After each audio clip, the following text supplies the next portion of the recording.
Hello friends, ધોરણ 9 સામાજિક વિજ્ઞાન પાઠ 3 નૂતન વિશ્વ તરફ પ્રયાણ. લાસ્ટ લેક્ચર છે આપણે સંયુક્ત રાષ્ટ્રોના અંગોમાં સામાન્ય સભા વિશે ચર્ચા કરી હતી. આજે આપણે સલામતી સમિતિ, આર્થિક અને સામાજિક સમિતિ, વાલીપણા સમિતિ, આંતરરાષ્ટ્રીય અદાલત અને સચિવાલય તેના વિશેની ચર્ચા કરી. સ્વાધ્યાયના પ્રશ્નો સોલ્વ કરીને લેક્ચર છે એ અહીં પૂર્ણ કરશું અને પાઠ પણ સાથે પૂરો કરશું. આની પછી જ આપણે ભારતને આઝાદ કરાવવા તરફ આગળ વધશું. એટલે કે ભારતની રાષ્ટ્રીય ચળવળો, આ વિશ્વના પ્રવાહો છે તે આપણે જોયા. હવે આપણા દેશને સ્વતંત્ર, કારણ કે આપણા દેશ ઉપર પણ અંગ્રેજોનું શાસન છે તે હતું આ સમયગાળા દરમિયાન. ભારત કેવી રીતે સ્વતંત્ર થયો, આ ભારતની રાષ્ટ્રીય ચળવળોમાં કયા કયા ચળવળોથી, ક્યાંથી શરૂઆત થઈ, 1857ના સંગ્રામથી જુદા જુદા રાષ્ટ્રીય ચળવળોની અંદર લોકોનો ફાળો છે તે રહેલો છે, તે દરેક વિશે અભ્યાસ છે તે કરીને ચોથો પાઠ છે તે આપણે શરૂ કરશું. આજનો પાઠ છે તે જોઈ લઈએ. તો નાનકડું એવું અત્યંત ટૂંકું રિવિઝન છે. બે વિશ્વયુદ્ધ વચ્ચેના વૈશ્વિક પ્રવાહોની અંદર આપણે ઇટાલીમાં ફાંસીવાદ, જર્મનીમાં નાઝીવાદ અને જાપાનમાં લશ્કરવાદ વિશે અભ્યાસ કર્યો. ત્યારબાદ વૈશ્વિક મહામંદી, પછી બીજા વિશ્વયુદ્ધના પરિબળો, સંયુક્ત રાષ્ટ્ર યુનાઇટેડ નેશન્સ અને સંયુક્ત રાષ્ટ્રની સામાન્ય સભા, ત્યાં સુધી આપણે ભણી ગયા છીએ. આજે આપણે સંયુક્ત રાષ્ટ્રનું બીજું અંગ જોવાના છીએ, પરંતુ સામાન્ય સભા છે તેની ફરીવાર રિવિઝન છે તે કરીએ. તો સંયુક્ત રાષ્ટ્રનું સૌથી મોટું અંગ છે સામાન્ય સભા. તે બધા રાષ્ટ્રોના પ્રતિનિધિઓની બનેલી હોય છે. આપણે ભણી ગયા છીએ તે મુજબ કે તેમાં એક રાષ્ટ્રમાંથી 5 વ્યક્તિને, ભારત છે તો ભારતમાંથી 5 વ્યક્તિને તેની સામાન્ય સભામાં મોકલી શકાય છે, પરંતુ મત કેટલા ગણાશે? એક જ. એટલે કે સામાન્ય સભાની અંદર જ્યારે મતદાનની સ્થિતિ ઊભી થાય ત્યારે 5 સભ્ય ગયેલા હોય, પરંતુ મત છે તે માત્ર એક માનવામાં આવશે. પરંતુ મતદાન વખતે દરેક રાષ્ટ્રનો એક જ મત ગણવામાં આવે છે. આંતરરાષ્ટ્રીય સંબંધોને લગતી કોઈ પણ બાબત પર ચર્ચા, સલાહ સૂચનો કે ભલામણો કરી શકે છે. સામાન્ય સભા છે તેના મહામંત્રી દર વર્ષે જે અંદાજપત્ર રજૂ કરે છે તે મંજૂર કરવું અને તેના ખર્ચના રકમની ફાળવણી કરવી તેનું કાર્ય પણ કરે છે. રાષ્ટ્રના આર્થિક વિકાસ, માનવ અધિકાર, નિઃશસ્ત્રીકરણ કે સાંપ્રત આંતરરાષ્ટ્રીય પ્રશ્નોનું નિરાકરણ લાવવા પ્રયાસ કરે છે. સામાન્ય સભા સામાન્ય બાબતોમાં નિર્ણય 2/3 સભ્યોની બહુમતીથી લેવાય છે.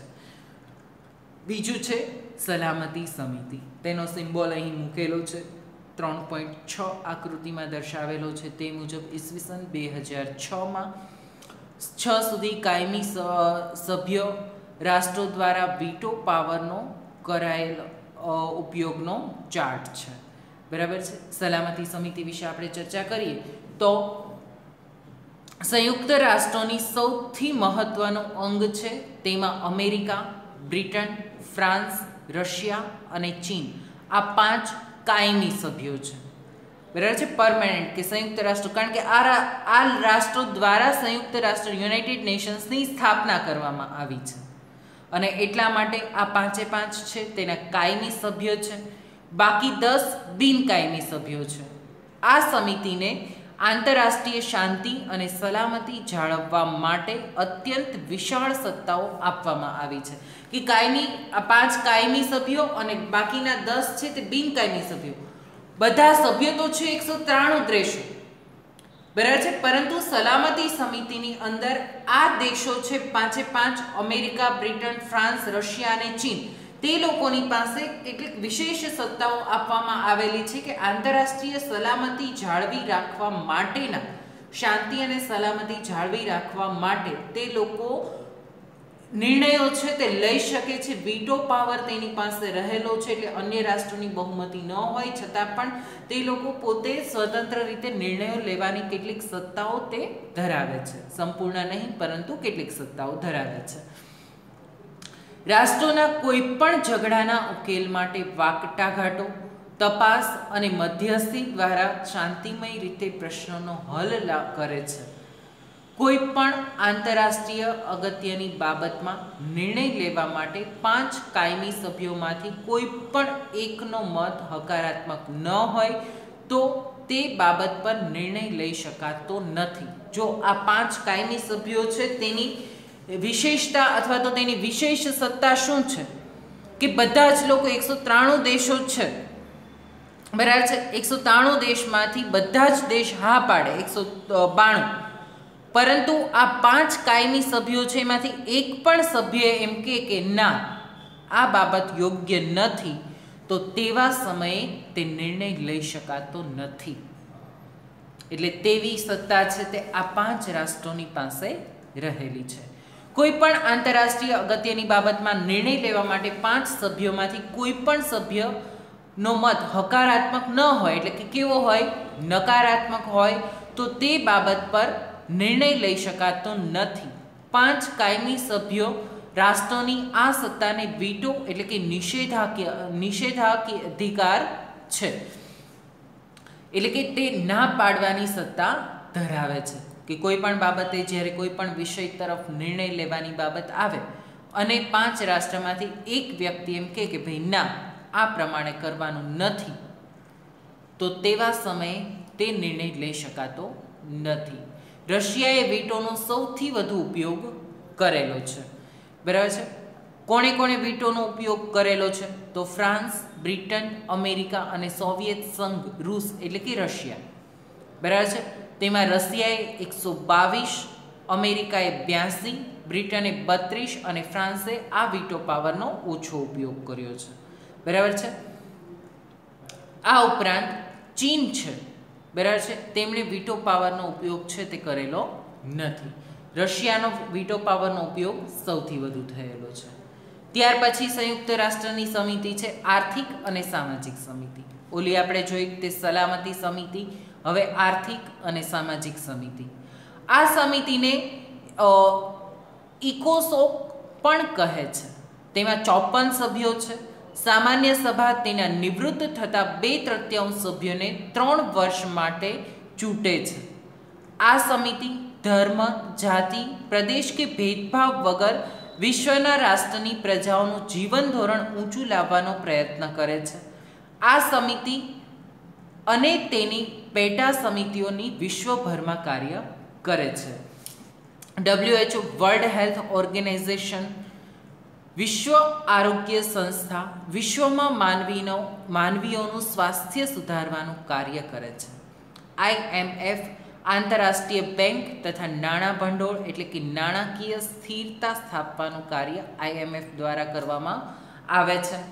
ત્યાર પછી છે FAO, Food and Agriculture Organization, આંતરરાષ્ટ્રીય ખાદ્ય અને કૃષિ સંસાધન, તે ખેત પેદાશો, જંગલો અને માછલીઓનું ઉત્પાદન વધારવા અને પોષણનું ધોરણ ઊંચું લાવવા માટેનું કાર્ય કરે છે.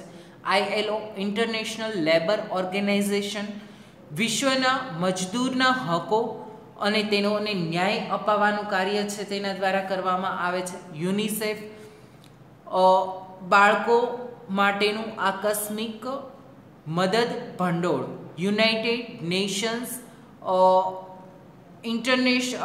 International Children Emergency Fund, United Nations International Children's Emergency Fund એટલે કે બાળકો માટેનું આકસ્મિક ભંડોળ, વિશ્વના બાળકોનું સ્વાસ્થ્ય સુધારવા, પૌષ્ટિક ખોરાક, શિક્ષણ અને બાળ કલ્યાણની પ્રવૃત્તિઓ કરે છે. UNESCO, United Nations Educational, Scientific and Cultural Organization, શૈક્ષણિક, વૈજ્ઞાનિક અને સાંસ્કૃતિક સંસ્થા છે. UN એટલે યુનાઇટેડ નેશન્સ, શૈક્ષણિક એટલે કે એજ્યુકેશનલ, S એટલે કે સાયન્ટિફિક એટલે કે વૈજ્ઞાનિક, C કલ્ચરલ એટલે કે સાંસ્કૃતિક અને સંસ્થા એટલે કે ઓર્ગેનાઇઝેશન. આ સંસ્થાઓ છે તેનો આપણે વિગતવાર છે તે પરિચય રિવિઝનમાં જોઈએ તો સંયુક્ત આ સમિતિને ઇકોસોક પણ કહે છે. તેમાં 54 સભ્યો છે. સામાન્ય સભા તેના નિવૃત્ત થતા 2/3 સભ્યોને દર વર્ષ માટે ચૂંટે છે.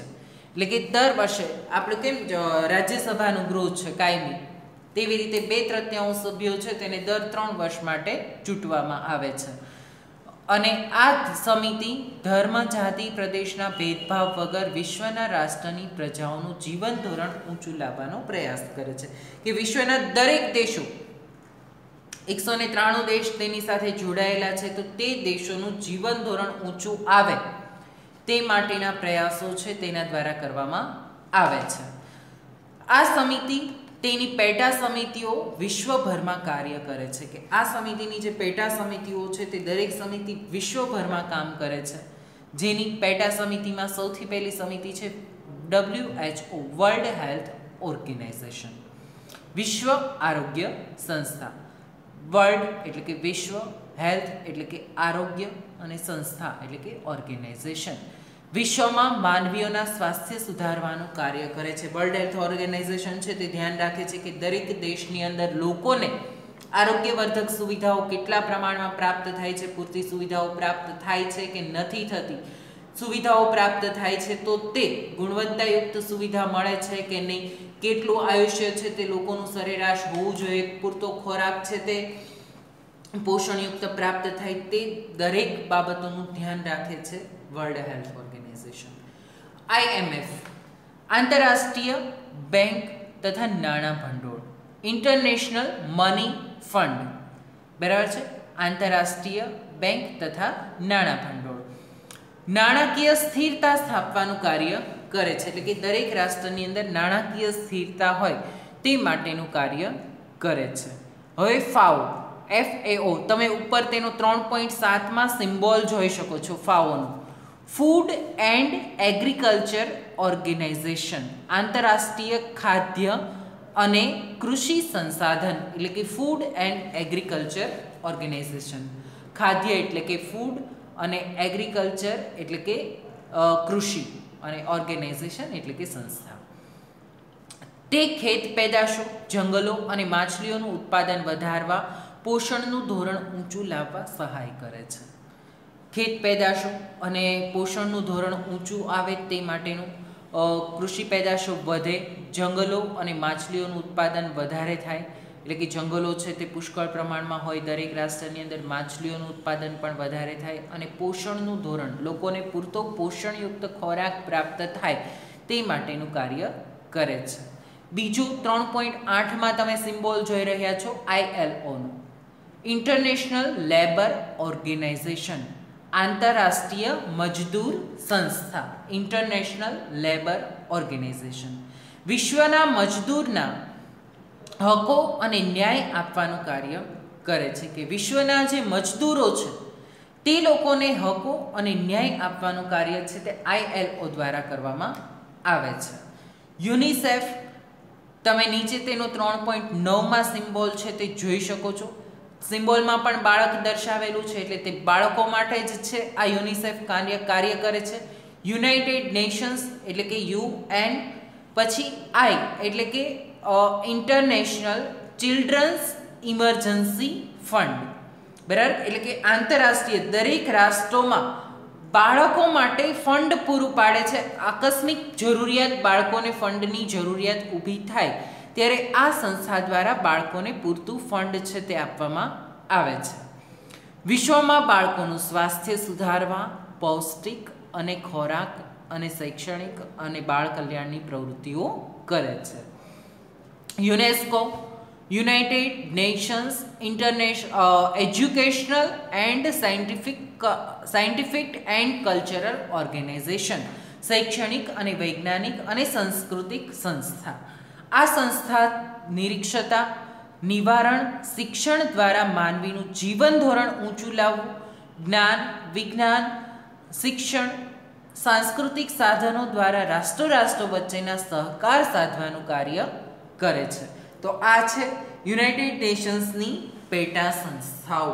આ 6 સંસ્થા છે, તેના સિમ્બોલ, તેના પૂરા નામ, કઈ સંસ્થા શેના માટેનું, તેના નામ મુજબ તે વિષય ઉપર સંસ્થા છે તે કાર્ય કરે છે. આ ઉપરાંત તેની પેટા સંસ્થાઓ પ્રાદેશિક સમિતિઓ પણ છે જે વિવિધ કાર્યો કરે છે, એટલે કે જુદા જુદા પ્રદેશ પ્રમાણે જુદી જુદી સમિતિઓ છે જે સમિતિઓ જુદી જુદું કાર્ય કરે છે. બાલી સમિતિ, આ સમિતિમાં 5 કાયમી સભ્ય રાષ્ટ્રો હોય છે. સલામતી સમિતિમાં પણ 5 કાયમી સભ્ય રાષ્ટ્રો હતા, તેવી જ રીતે અહીં પણ 5 કાયમી સભ્ય રાષ્ટ્રો હોય છે. તેને સામાન્ય સભા પસંદ કરે તે દેશના પ્રતિનિધિઓ હોય છે. અગાઉ વાલીપણા એટલે કે હેઠળ જે પ્રદેશો હતા તેમજ જે પ્રદેશોને સ્વતંત્રતા મળી ન હતી તેવા અને દ્વિતીય વિશ્વયુદ્ધમાં પરાજિત થયેલા પ્રદેશોની દેખરેખ માટે તેમજ સામાજિક, આર્થિક, રાજકીય જેવી તમામ બાબતોના વિકાસ થાય તે જોવાની ફરજ વાલી સમિતિની છે. એટલે કે જે રાષ્ટ્રો અગાઉ જે દેશોને શોષણ થયેલું છે, સ્વતંત્ર ન હતા, જે રાષ્ટ્રો બીજા વિશ્વયુદ્ધમાં હારેલા હતા, આર્થિક રીતે પાયમાલ થયા હતા, તેના વાલી તરીકે એટલે કે પેરેન્ટ્સ તરીકેનું કામ કરવાનું, તેની દેખરેખ રાખવાનું, તેની સાર સંભાળ રાખવાનું કાર્ય છે તે આ વાલીપણા સમિતિ દ્વારા કરવામાં આવે છે. આંતરરાષ્ટ્રીય અદાલત ઇન્ટરનેશનલ કોર્ટ, તેનું મુખ્ય મથક નેધરલેન્ડના હેગ શહેરમાં છે. તેમાં 15 ન્યાયમૂર્તિઓ હોય છે. 9 વર્ષ માટે તેઓ નિયુક્ત થાય છે. કોઈ પણ 2 રાષ્ટ્રો વચ્ચેના વિખવાદનો નિકાલ કરે છે અને રાષ્ટ્રો વચ્ચેનો ઝઘડો અદાલત સમક્ષ રજૂ કરવામાં આવે તો તેનો ચુકાદો આપે છે અને કાયદા વિષયક સલાહ આપવાનું કાર્ય કરે છે. એટલે કે આંતરરાષ્ટ્રીય અદાલત છે કે કોઈ પણ 2 રાષ્ટ્ર વચ્ચે ઝઘડો થયો, નેધરલેન્ડના હેગ શહેરમાં તેનું મુખ્ય મથક આવેલું છે આંતરરાષ્ટ્રીય અદાલતનું, અને તેમાં 15 ન્યાયમૂર્તિઓ એટલે કે 15 જજ હોય છે. 9 વર્ષ માટે તેની નિમણૂક થાય છે. કોઈ પણ 2 રાષ્ટ્રો વચ્ચે, હવે દાખલા તરીકે દેશની અંદર 2 રાજ્યોની વચ્ચે ને એવી રીતે કંઈ માથાકૂટ હોય તો સુપ્રીમ કોર્ટ છે તેને લગતો ચુકાદો આપે, બરાબર છે, કારણ કે એ દેશની અંદરની બાબત છે. પરંતુ 2 દેશની વચ્ચે જ્યારે માથાકૂટ થાય, 2 દેશની વચ્ચે જ્યારે ઝઘડાઓ થાય, વિવાદો સર્જાય, તેવા સમયે આંતરરાષ્ટ્રીય અદાલત છે તે કાર્ય કરે છે અને તે ચુકાદો આપે છે અને કાયદા વિષયક સલાહ આપવાનું એટલે કે કેવા પ્રકારના નિયમો હોવા જોઈએ તે માટેની સલાહ આપવાનું કાર્ય કરે છે. ત્યાર પછી છે સચિવાલય. સંયુક્ત રાષ્ટ્રોના મહામંત્રીની કચેરી સચિવાલય કહે છે. સામાન્ય સભા તેના મહામંત્રીની નિમણૂક 5 વર્ષ માટે કરે છે. મહામંત્રીને કાર્યોમાં મદદ કરવા માટે મંત્રીઓ, વ્યવસ્થાપકો, મદદનીશો, ભાષાંતરકારો અને નિષ્ણાંતોનો સમાવેશ કરવામાં આવે છે. સંયુક્ત રાષ્ટ્રોનું સચિવાલય ન્યુયોર્કમાં જ છે. વિશ્વમાં શાંતિ સ્થપાય, વિશ્વ એકતા અને વિશ્વ બંધુત્વનું સ્વપ્ન સાકાર થાય તે માટે સંયુક્ત રાષ્ટ્રો પ્રયત્નશીલ છે. એટલે કે તેનું સચિવાલય છે તે ન્યુયોર્કની અંદર આવેલું છે અને ત્યાં મહામંત્રીની નિમણૂક 5 વર્ષ માટે કરવામાં આવે છે. મહામંત્રીને કાર્યમાં મદદ કરવા માટે જુદા જુદા મંત્રીઓ હોય છે. આ ઉપરાંત સચિવાલયની વ્યવસ્થા જાળવવા માટે વ્યવસ્થાપકો હોય છે, મદદનીશો હોય છે, ભાષાંતરકારો. કારણ કે સંયુક્ત રાષ્ટ્રની અંદર શું થાય મિત્રો, દરેક દેશમાંથી ત્યાંની પ્રાદેશિક ભાષા બોલતા લોકો આવે, બરાબર છે, અને તે લોકો પોતાની રજૂઆત તેની પ્રાદેશિક ભાષામાં પણ કરી શકે. દાખલા તરીકે ભારતમાંથી કોઈ જાય તો ભારતનો વ્યક્તિ છે તે હિન્દીમાં, ગુજરાતીમાં રજૂઆત કરી શકે. આપણી રાષ્ટ્રભાષા હિન્દી છે એટલે હિન્દીમાં તે રજૂઆત કરે તો ત્યાંના લોકો તો હિન્દી ભાષા ન જાણતા હોય તો ભાષાંતરકાર છે એ શું કરે છે, તેને અંગ્રેજીમાં ટ્રાન્સલેશન કરે છે. એટલે તે કાર્ય છે તે ત્યાં ભાષાંતરકારો રાખવામાં આવે છે અને નિષ્ણાંતોનો પણ સમાવેશ કરવામાં આવે છે જુદા જુદા વિષયોના. અને સંયુક્ત રાષ્ટ્રોનું સચિવાલય ન્યુયોર્કમાં આવેલું છે. આ સચિવાલય કાર્ય છે તે શું કરે છે તો કે વિશ્વમાં શાંતિ સ્થપાય, એકતા અને વિશ્વ બંધુત્વનું સ્વપ્ન સાકાર થાય બને તે માટે છે તે સંયુક્ત રાષ્ટ્રો યુનાઇટેડ નેશન્સ પ્રયત્નશીલ છે, કાર્ય કરે છે. સાથે જ આ પાઠ છે તે પૂરો થાય છે. સ્વાધ્યાયના પ્રશ્નો છે તે તમારે ફેરબુકની અંદર આખો જ સ્વાધ્યાય લખવાનો છે. સ્વાધ્યાયના પ્રશ્નોની આપણે ચર્ચા કરીએ છીએ, પરંતુ આજનું હોમવર્ક નથી. સ્વાધ્યાયના દરેક પ્રશ્નો છે તે તમારે ફેરબુકની અંદર તેની નોંધ કરવાની છે. સાથે જ ઇતિહાસના 3 પાઠ, ભારતમાં બ્રિટિશ સત્તાનો ઉદય, પ્રથમ વિશ્વયુદ્ધ અને રશિયન ક્રાંતિ અને નૂતન વિશ્વ તરફ પ્રયાણ, એટલે કે આજે આ પાઠ આપણે પૂર્ણ કર્યો છે. ભૂગોળના 3 પાઠ આપણે પૂરા કર્યા છે, જેમાં ભારતના રાજ્ય બંધારણનું ઘડતર અને લક્ષણો, મૂળભૂત હકો, મૂળભૂત ફરજો અને રાજ્યનીતિના માર્ગદર્શક સિદ્ધાંતો, સરકારના અંગો, ત્યાર પછી નાગરિક શાસ્ત્રના, અને ત્યાર પછી ભૂગોળના પાઠો છે, તેમાં આપણે ભારત સ્થાન, ભૂસ્તરીય રચના અને ભૂપૃષ્ઠ 1, ભૂપૃષ્ઠ 2 અને જળ પરિવાહ એમ 3 પાઠ એના પણ પૂર્ણ કરેલા છે. હવે પછી આપણે ચોથો પાઠ શરૂ કરવાના છે, ભારતની રાષ્ટ્રીય ચળવળો, એટલે કે આપણા દેશને સ્વતંત્ર કરાવવા માટેની જે કોઈ ચળવળો થઈ હતી તેના વિશેની ચર્ચા કરીશું. અત્યારે આપણે સ્વાધ્યાયના પ્રશ્નોની ચર્ચા કરીએ તો પ્રશ્ન 1 છે, નીચેના પ્રશ્નના મુદ્દાસર જવાબ લખો. પહેલો પ્રશ્ન છે, વૈશ્વિક મહામારીના ઉદ્ભવની અસરો જણાવો. અહીં જો સમયગાળો મિત્રો આપેલો છે 1929 થી 32, એટલે અહીં કોરોના મહામારી વિશે લખવાનું નથી. 1929 થી 32માં જે વૈશ્વિક મહામારીની જે અસરો હતી તેના વિશેનો જવાબ છે તે લખવાનો છે. આપણે જોઈએ તો યુરોપના મોટા ભાગના રાષ્ટ્રીય એવી ધારણા કરી હતી, એટલે કે રાષ્ટ્રોએ એવી ધારણા કરી હતી કે વિશ્વની યુદ્ધેતર સમસ્યાઓનો અંત આવી જશે, પરંતુ એકાએક અમેરિકાના વોલ સ્ટ્રીટ શેર બજારમાં કડાકો આવતા વિશ્વમાં મહામંદીની અસર ઊભી થઈ, જેમાંથી વૈશ્વિક મહામંદીનું સર્જન થયું અને બ્રિટન જેવી મહાસત્તાને પણ પોતાના ચલણ પાઉન્ડ સામે અનામત રૂપે રખાતા સુવર્ણ જથ્થાની નીતિ ત્યજવી પડી. તેનો પ્રસ્તાવ વિશ્વના અન્ય રાષ્ટ્રો પર પડ્યો. અમેરિકા જેવા રાષ્ટ્રોએ પણ આર્થિક સ્થિતિની અવગણના કરીને કડક નિયંત્રણો લાદવા પડ્યા અને વેપાર ઘટીને અડધો થઈ જવા પામ્યો. આમ વૈશ્વિક મહામારી નહીં પરંતુ શું છે, મહામંદીની અસર છે તે સમગ્ર વિશ્વમાં જોવા મળી. દ્વિતીય વિશ્વયુદ્ધના ઉદ્ભવ માટેના જવાબદાર પરિબળોની ચર્ચા કરો. બીજા વિશ્વયુદ્ધમાં ઉદ્ભવ માટેના જવાબદાર પરિબળો. તો દ્વિતીય વિશ્વયુદ્ધ પાછળના અમુક કારણો જવાબદાર હતા, જે નીચે મુજબ છે. સૌથી પહેલું છે ઉગ્ર રાષ્ટ્રવાદ. પ્રથમ વિશ્વયુદ્ધ પછી જર્મની, જાપાન અને ઇટાલીમાં ઉગ્ર રાષ્ટ્રવાદનો વિકાસ થયો. વર્સેલ્સની સંધિ જર્મની અને તેની પ્રજાઓ ક્યારેય ભૂલી શકી ન હતી. પરિણામે જર્મનીમાં ઉગ્ર રાષ્ટ્રવાદનો ઉદ્ભવ થયો. નાઝીવાદની વિચારસરણી ધરાવતા હિટલરે ઓસ્ટ્રિયા અને ઝેકોસ્લોવેકિયાના અમુક પ્રદેશો હડપ કરી લીધા, તો બીજી બાજુ ઇટાલીમાં મુસોલિનીની ફાસિસ્ટ પક્ષની રચના કરી. એશિયામાં જાપાને પણ સામ્રાજ્યવાદી દોડમાં ઝંપલાવ્યું. આમ વિશ્વ શાંતિ જોખમરૂપ બની. જૂથબંધીઓ. ફ્રાન્સને હંમેશા જર્મનીનો ભય રહેતો હોવાથી બેલ્જિયમ, પોલેન્ડ, રૂમાનિયા સાથે મૈત્રી કરાર કર્યા. રશિયાએ જર્મની, તુર્કી અને ઈરાન સાથે કરાર કર્યા. ઇટાલીએ જર્મની અને જાપાન સામે રોમ, બર્લિન, ટોક્યોમાં ધરીની રચના કરી. ઇંગ્લેન્ડ અને ફ્રાન્સે લોકશાહીના મૂલ્યોવાળું જૂથ રચ્યું. આથી વિશ્વમાં ભયનું સામ્રાજ્ય સ્થપાયું.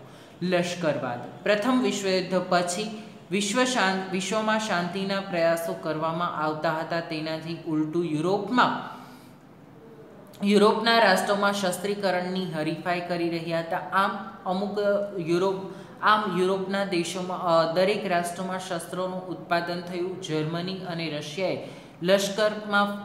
લશ્કરી તાલીમ ફરજિયાત શરૂ કરી. દરેક રાષ્ટ્રોએ હવાઈ દળ, નૌકાદળ, ભૂમિદળમાં વધારો કર્યો. પૂર્વમાં જાપાને લશ્કરી તાકાત વધારી. આમ દ્વિતીય વિશ્વયુદ્ધના નગારા વાગવા લાગ્યા. ત્રીજું પરિબળ જવાબદાર હતું ત્યાર પછીનું, રાષ્ટ્રસંઘની નિષ્ફળતા.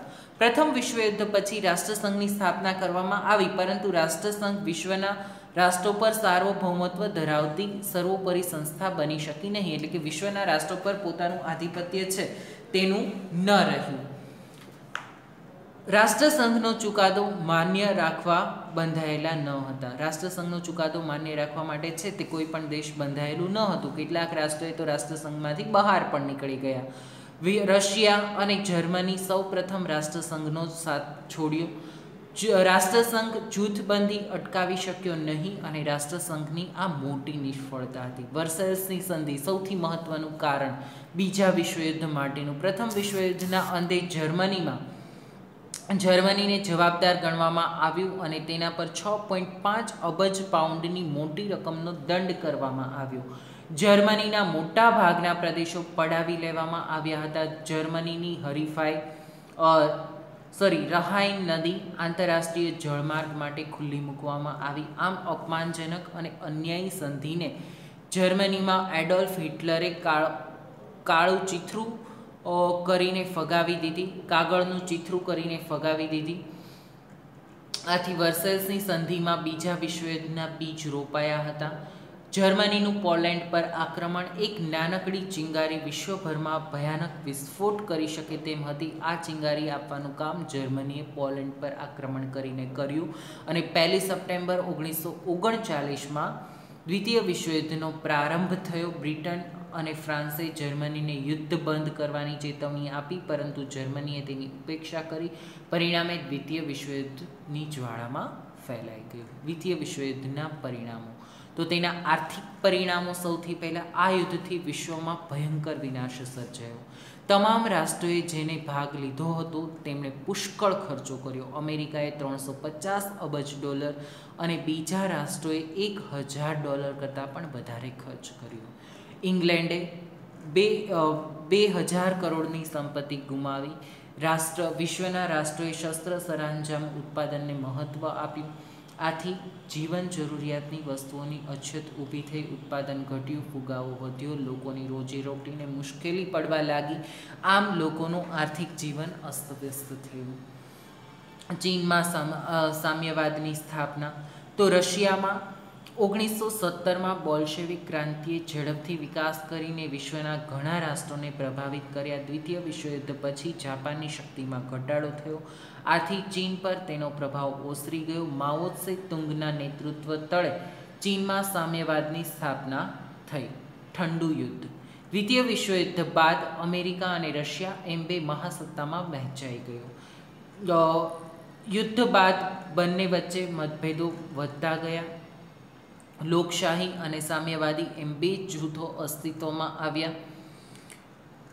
આ બંને જૂથોમાં વિશ્વના નાના મોટા રાજ્યો જોડાયા. પોતાના મતના સમર્થન મુજબ વાકયુદ્ધો અને વિચારયુદ્ધો આદર્યા. તેને શસ્ત્ર વગરના ઠંડા યુદ્ધ કહેવામાં આવે છે. અને યુનાઇટેડ નેશન્સ. પ્રથમ વિશ્વયુદ્ધના અંતે રાષ્ટ્રસંઘની સ્થાપના કરવામાં આવી, પરંતુ રાષ્ટ્રસંઘ નિષ્ફળ ગયો. ત્યારબાદ દ્વિતીય વિશ્વયુદ્ધ બાદ યુનાઇટેડ નેશન્સ ની સ્થાપના કરવામાં આવી. 24 ઓક્ટોબર 1945ના રોજ તેની સ્થાપના છે તે કરવામાં આવી. નીચેના પ્રશ્નોના ટૂંકમાં ઉત્તર લખો. સંયુક્ત રાષ્ટ્રની સ્થાપના શા માટે કરવામાં આવી? તો વિશ્વ શાંતિ અને સલામતી જાળવવા, શસ્ત્રોના ઉત્પાદન પર નિયંત્રણ રાખવા, માનવ હકોનું રક્ષણ કરવા, આંતરરાષ્ટ્રીય હકોનું રક્ષણ કરવા, આ વિવાદાસ્પદ પ્રશ્નોના ઉકેલ માટે, યુદ્ધની સ્થિતિને અટકાવવા, વાટાઘાટો કરવા માટે, ઊંચા આદર્શો અને ભાવનાઓ સાકાર કરવા. આમ દ્વિતીય વિશ્વયુદ્ધ બાદ સહ અસ્તિત્વની ભાવનાની હેતુ સ્થાપના કરવામાં આવી. યુનાઇટેડ રાષ્ટ્રોના અંગ તરીકે સામાજિક આર્થિક નીતિની ફરજો જણાવો. તો આ સમિતિને ઇકોસોક પણ કહે છે. તેમાં 54 સભ્યો છે. સામાન્ય સભાના નિવૃત્ત થતા 23 સભ્યોને 3 વર્ષ માટે ચૂંટે છે, એટલે કે 2/3 સભ્યો છે, 23 સભ્યો નથી મિત્રો. આ સમિતિ ધર્મ, જાતિ, પ્રદેશ કે ભેદભાવ વગર વિશ્વના રાષ્ટ્રોનું પ્રજાજીવન ઊંચું લાવવાનો પ્રયત્ન કરે છે. તેની 6 સંસ્થાઓ છે. WHO વિશ્વ આરોગ્ય સંસ્થા વિશ્વના માનવીઓના સ્વાસ્થ્યના સુધારવાનું કાર્ય કરે છે. IMF ઇન્ટરનેશનલ મની ફંડ આંતરરાષ્ટ્રીય બેંક તથા નાણાં ભંડોળ નાણાકીય સ્થિરતા રાખવાનું કાર્ય કરે છે. FAO Food and Agriculture Organization આંતરરાષ્ટ્રીય ખાદ્ય અને કૃષિ સંસ્થા ખેત પેદાશો અને ખાદ્ય સામગ્રીનું ઉત્પાદન કરે છે. UNESCO United Nations Educational Scientific and Cultural Organization શૈક્ષણિક, વૈજ્ઞાનિક અને સાંસ્કૃતિક સંસ્થા. આ સંસ્થા નિરક્ષરતા નિવારણ અને શિક્ષણ વિજ્ઞાનના કાર્યો કરે છે. દ્વારા રાષ્ટ્ર વચ્ચે સહકાર સાધવાનું કાર્ય કરે છે. ટૂંક નોંધ લખો. સંયુક્ત રાષ્ટ્રની સામાન્ય સભા. સામાન્ય સભા સંયુક્ત રાષ્ટ્રનું સૌથી મોટું અંગ છે. બધા જ સભ્ય રાષ્ટ્રોના પ્રતિનિધિઓની બનેલી હોય છે, તેમાં દરેક રાષ્ટ્ર વધુમાં વધુ 5 પ્રતિનિધિઓ મોકલી શકે છે, પરંતુ મતદાન એક જ મત ગણવામાં આવે છે. આંતરરાષ્ટ્રીય બાબત પર સલાહ અને સૂચનો કે ભલામણો કરી શકે છે. મહામંત્રી દર વર્ષે અંદાજપત્ર મંજૂર કરાવવાનું કાર્ય કરે છે અને તેના ખર્ચની ફાળવણી કરવી. રાષ્ટ્રનો આર્થિક વિકાસ, માનવ અધિકાર, આંતરરાષ્ટ્રીય પ્રશ્નોનું નિરાકરણ લાવવા પ્રયાસ કરે છે. સામાન્ય બાબતમાં નિર્ણય સભ્યોની બહુમતીથી લેવાય છે. બીજું છે સંયુક્ત રાષ્ટ્રોની સલામતી સમિતિ. સંયુક્ત રાષ્ટ્રોની સલામતી સમિતિ સંયુક્ત રાષ્ટ્રોનું સૌથી મહત્વનું અંગ છે. તેમાં અમેરિકા, ફ્રાન્સ, બ્રિટન, રશિયા અને ચીન 5 કાયમી સભ્યો છે. બાકી 10 બિનકાયમી સભ્યો છે. આ સમિતિને અત્યંત વિશાળ સત્તાઓ આપવામાં આવી છે. રાષ્ટ્રના કોઈ પણ ઝઘડાનો ઉકેલ, વાટાઘાટો, તપાસ અને મધ્યસ્થી દ્વારા શાંતિમય રીતે પ્રશ્નો હલ કરે છે. કોઈ પણ અગત્યનો નિર્ણય લેવા માટે મત નકારાત્મક હોય તો તે બાબત પર નિર્ણય લઈ શકાતો નથી. 5 કાયમી રાષ્ટ્ર આ વીટો પાવરનો ઉપયોગ કરી શકે છે. રશિયાએ વીટોનો સૌથી વધારે ઉપયોગ કરેલો છે. 1-2 વાક્યમાં જવાબ આપો. દ્વિતીય વિશ્વયુદ્ધ થવા પાછળ કઈ સંધિ જવાબદાર હતી? તો આપણને બધાને ખ્યાલ છે દ્વિતીય વિશ્વયુદ્ધ થવા પાછળ 1919માં થયેલી વર્સેલ્સની સંધિ જવાબદાર હતી. જર્મન સરમુખત્યાર કોણ હતો? એડોલ્ફ હિટલર જર્મન સરમુખત્યાર હતો. ઇટાલીમાં સરમુખત્યારનું નામ આપો.